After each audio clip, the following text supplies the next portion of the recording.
What? Dia tinggal di sana sampai 5 tahun. Kenji berkata dalam hati. Kok kamu gak cerita ke Mas? Ucap Kenji lagi.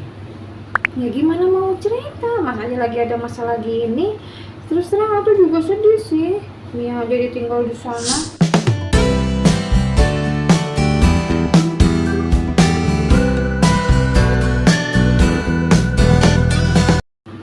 Oke, kembali lagi sama Tante Mira. Oke, kita masuk ke episode 19 ya. Langsung aja nih Keng, gue bacanya. Kok 19 sih? 18 ya, sorry. Ke episode 18 ya. Dengan judul apa? Gue masih baca lewat begini ya geng ya. Karena gue belum beres Keng. Oke, gue baca episode 18 dengan judul apa ya. Jadi semua sudah berakhir. Sebenarnya hal itu bukan kabar baru lagi. Sudah diketahui mereka semua. Cuman Mimi hanya mau memastikan lagi saja. Yes. Saat ini ibu-ibu lagi kumpul di rumah Putri. Biasa. Lagi duduk-duduk manis di teras belakang ya. Alias lagi ngeteh-ngeteh cantik. Ya, begitulah. Putri menjawab sambil mendesah kecil. Yang sabar ya. Mimi menepuk-nepuk ringan tangan sahabatnya. Sebenarnya yang kudu sabar itu bukan gue, tapi anak gue. Apa sih? Jawab sih Putri. Iya sih. Sekarang anak lo lagi di kamar. Mimi sebelum bicara itu sambil lihat ke arah dalam rumah. Mimi mengangguk. Biasa. Anak itu masih suka melamun di kamar. Ya nggak apa-apa. Wajar. Namanya masih terluka. Pasti juga hal gitu ya butuh waktu ya. Nanti lama-lama juga kan berlalu. Semua pasti butuh proses. Yang penting Kenji masih mau makan, jadi nggak sakit. Ucap Mona baru buka suara. Angguk mereka. Aku pun berpikir begitu Mbak. Lanjut Putri menanggapi lagi ucapan Mona. Berarti Boy dapat perlakuan gak enak ya selama di penjara. Tapi itu gara-gara ulahnya juga sih. Ya rasain deh. Tapi aku heran banget deh sama lo Put. Bisa-bisanya lo maafin Boy. Gue aja yang dapat perlakuan gak separah lu. Ya walaupun gak separah tapi bagiku itu parah juga lah ya. Waktu kejadian yang waktu itu gue gak bisa lo maafin Boy. Ucap Mimi geleng-geleng kepala. Kadang demi anak kita harus jadi ngalah. Sela Mona dengan berkata bijak lagi. Iya sih, angguk Mimi. Iya Mbak. Putri pun turut setuju. Karena ya memang dia memakan didasari begitu ya. Yes. Lah, kamu udah pulang nak? Mona berkata dengan mengarahkan matanya ke arah anaknya yang lagi berjalan ke arah mereka. Membuat yang lain jadi ikut-ikut menengok kemana arah Mona tertuju ya. Iya, balas Ratu sesampainya. Lalu dia meminta tangan mamanya untuk disalin ya. Lalu dia pun meminta tangan yang lain agar juga disalin juga ya. Setelah anaknya menyalin dia dan semua dan yang lainnya, Mona berkata lagi sambil melihat jam tangan. Cepat amat. Kan hanya ekstrakurikuler aja. Lagian ini kan hari libur mah. Jadi Ratu itu ada ke kampus karena ada jadwal tambahan dari dosennya ya. Jadwal belajar tambahan gitu lah kayaknya. Oh gitu, iya sih, ngangguk-ngangguk. Mas Kenji ada di rumah, Bunda Putri? Ratu bertanya ke Putri. Ada? Iya sana, kamu temuin Mas Kenji Ki? Ujar Mona ke anaknya. Iya, sana Ki, ibu masmu. Tambah Mimi. Iya, ya sudah, Ratu ke sana dulu ya. Mas Kenji di kamar kan? Iya, angguk mereka. Sepeninggal Ratu, ibu-ibu kembali merumpi, sedangkan Ratu selang sesaat sudah tiba di depan kamar kakaknya. Setelah dia mengetuk pintu sekali, dia membuka pintu itu dan menyapa di antara kusen dan daun pintu. Mas, ya, sahut Kenji tanpa menoleh. Setelah menutup pintu, Ratu menghampiri, namun sebelum dia bergabung, dia menarik kursi dulu, baru duduk. Kakaknya lagi main game. Mas kok di kamar aja sih? Ucap Ratu. Wah, kata siapa? Senin Jumat Mas kan kerja. Ini sejak kapan Mas suka main game? Ini hanya iseng aja kok. Mas, Ratu memegang tangan Masnya, membuat yang dipegang itu jadi terganggu ya, karena lagi main game ya. Loh, awas tanganmu dek, nanti pasukan Mas mati nih. Bukannya sadar, selanjutnya Ratu malah mematikan komputer, membuat Kenji sontak jadi terperangah. Loh, kok? Lalu saat Kenji mau menyalakan komputer, tangannya malah ditahan si Ratu. Kenapa sih Mas gak mau bicara sama Ratu? Apa Mas merasa masih menganggap Ratu ini seperti anak kecil? Mas kan tahu Ratu sudah besar. Mas bisa kok bicara sama Ratu, curhat sama Ratu segala apa yang Mas rasakan saat ini. Kenji mendelik. Lalu saat dia mau buka suara, dipotong oleh adiknya. Bohong. Jelas, Kenji jadi kembali mendelik. Adiknya sepertinya tahu saja apa yang mau dikatakannya. Kayaknya memang iya ya. Karena saat dia mau buka suara lagi, dipotong lagi oleh adiknya. Sepertinya adiknya begitu. Mungkin karena berpikir Masnya seperti biasa suka menyangkal. Yang suka selain menyangkal juga suka menganggap anak kecil lah adik-adiknya ini. Jadi itu Masnya males gitu curhat sama adiknya. Bukan masalah hidupnya, tentang percintaan dia sama si, ya jadi mantan kan sama si Indah itu. Bohong. Kenji jadi menghela nafas.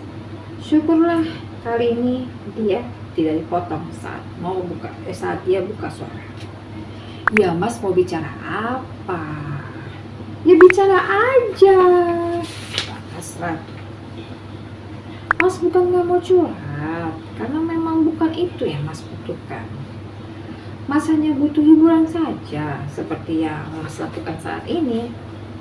Ya sudah kalau gitu. Ayo kita keluar. Ratu berdiri dan menarik tangan Masnya. Mau kemana? Kenji mengurutkan dai.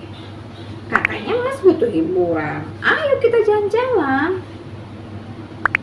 Nggak usah. Kenji menolak.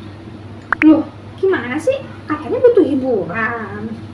Iya, tapi Mas maunya di rumah aja dengan main game gini lah. Enggak. Mas harus keluar, harus menghirup udara segar. Mas harus jalan-jalan. Enggak, tolak Kenji lagi. Ih, gimana sih nih Mas ini? Ayolah Mas, ayo. Karena terus dipaksa, akhirnya Kenji menyerah. Lalu dia menyuruh Ratu untuk menunggu di garasi mobil, karena dia harus ganti baju dulu. Kemudian saat dia sudah siap dan ingin menyamperi adiknya, dia mendengar obrolan ibunya ya dengan ibu angkatnya di teras belakang. Loh, kok Ratu jadi kuliah di sana sih, Mi? Bukankah dia cuman liburan aja di sana? Respon Mona mengerutkan dahi. Iya, kok jadi tinggal di sana sih, Mi? Dan nggak salah itu, sampai 5 tahun. Kuliah kan nggak sampai memakan 5 tahun loh, Mi. Tambah Putri. Ya, habis gimana? Omanya nyuruh dia kuliah di sana, sekaligus nemenin. Ya, jadinya acara liburannya anak itu jadi nyari kampus pas di sana. Dan sekarang dia udah kuliah di sana. Dan aku kasih tahu lagi ya, kalian jangan coba-coba hubungin anakku, karena percuma, HP-nya dirampas, ditahan sama omanya. Ya, jadi kalian tahu sendirilah sifat omanya ibunya si Awang itu kayak gimana kerasnya. Dan yang aku maksud ini yang 5 tahun itu, ya itu kan ancang-ancang aja, ini Pot, siapa tahu aja, karena nggak bisa pasti juga. Maksudnya kalau habis lulus kuliah belum tentu juga anakku langsung pulang. Kalau ditahan sama omanya gimana? Soalnya kan omanya minta butuh temenin. Apa? Dia tinggal di sana sampai 5 tahun. What? Oh my god, kata dalam hatinya. Lalu dia lekas buru-buru lanjut berjalan. Dia jadi nggak sabar ingin ketemu adiknya yang keras ini, ketemu Ratu ya. Siapa tahu Ratu sudah tahu hari ini. Dek, kamu tahu nggak kabar Mia kuliah di tempat omanya? Tanya Kenji langsung ke inti saat dia sudah di depan orang yang ingin ditemuinya. Tahu, Mami Mimi ada cerita, tapi katanya bisa lebih lama, Mas, karena Mia mungkin aja bisa disuruh terus nemenin omanya. Mia ini nggak pasti ya sebenarnya ya, karena kan ya seperti kita ketahui bersama ya, Mia kan nggak bisa memastikan kapan perasaannya bisa selesai ya sama masnya ini. Jadi ya sebenarnya waktu 5 tahun itu ya prediksi kasar aja kayaknya. Kok kamu nggak cerita ke Mas?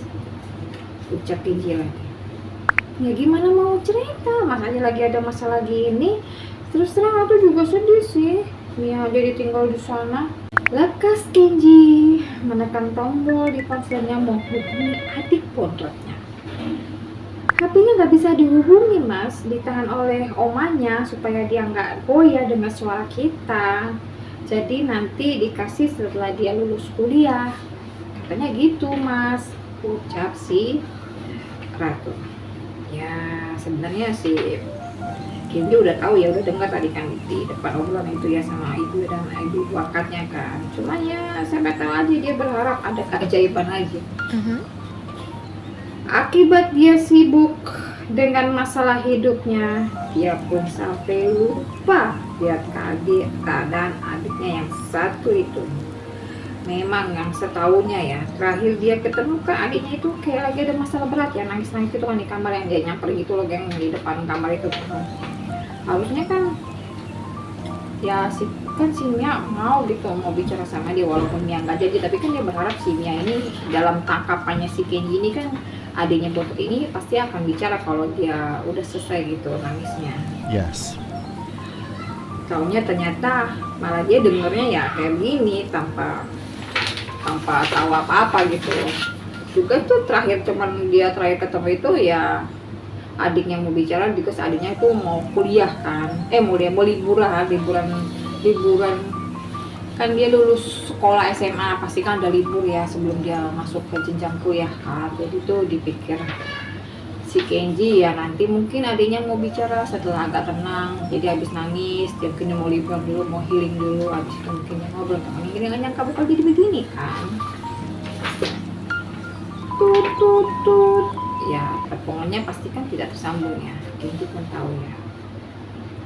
Mas tahu Mia kesana dalam rangka liburan, tapi perasaan Mas kok nggak enak ya, karena terakhir kali Mas ketemu Mia menangis sedih begitu. Sebaiknya Mas kesana aja lah.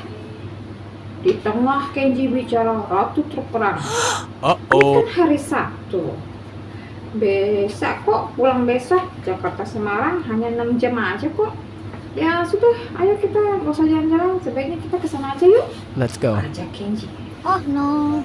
Pastinya ya, mereka semua tahu ya rumah omanya si Mia ya, orang tuanya si Awang ini ya. Karena kan mereka ini sudah saling kenal ya, keluarga ya. Jadi ya saling tahu gitu kan. Makanya juga jangan heran tadi di obrolan sebelumnya itu kan si mereka yang ibu itu, ibu angkatnya itu yang ngobrol di teras itu, kalau si Mimi bilang kalau dengar suara kita berkali-kali, termasuk juga si Ratu juga ngomong gitu kan. Nah itu artinya memang karena itu pasti Ratu sudah saling kenal. Yes. Seketika dengar itu Ratu buru-buru menahan karena bisa gawat ini urusannya. Tapi kan Mas, kalau kita datang takutnya omanya nanti marah. Disangka kita mau goyahin Mia lagi. Kalau dikasih penjelasan, ya Mas rasa Oma Mia pasti mengerti. Lagian kalau Oma Mia marah, ya Mas tanggung jawab kok. Lah yuk kita pergi. Aduh, gimana ini? Si Ratu tuh bisa gitu, dia bicara dalam hati. Mas, tahan Ratu lagi. Maka mau gak mau terpaksa Ratu jadi berterus terang tentang segalanya. Oh my god. Lalu sebaik Ratu bercerita, Kenji terbelalak.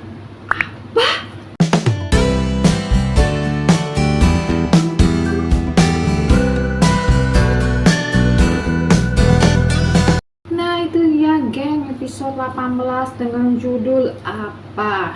Dan sekali lagi gue minta maaf ya kalau gue dalam membaca ini longkap-longkap dan ada juga yang gak jelas ya penuturan kata gue, karena ya sekali lagi gue kasih tau ya karena gue gak pakai kacamata geng. Ini tulisannya begini geng, besi kecil. Ini pun gue raba-raba ya, mungkin karena gue pengarangnya di novel ini, jadi gue ngeraba-raba sendiri dan ceritanya, maksudnya ya kayak apa ya, gue ngarang bebas, ngarang tambahan gitu loh, apa ya, kayak adlib kali ya kalau untuk vokal ya, apa sih bahasanya, aku jadi bingung ya. Pokoknya begitu lah ya geng ya. Oke geng, terima kasih tetap masih setia dengan Nonelondo ya geng ya. Dan mohon maaf lagi sekali lagi ya kalau gue agak ngadat-ngadat ya untuk upload novel Kenji ini. Oke, jangan lupa untuk like, subscribe, komen, dan share. Sampai jumpa lagi di episode selanjutnya geng ya, 2 episode terakhir lagi ya, 19 sama 20 ya. Dadah.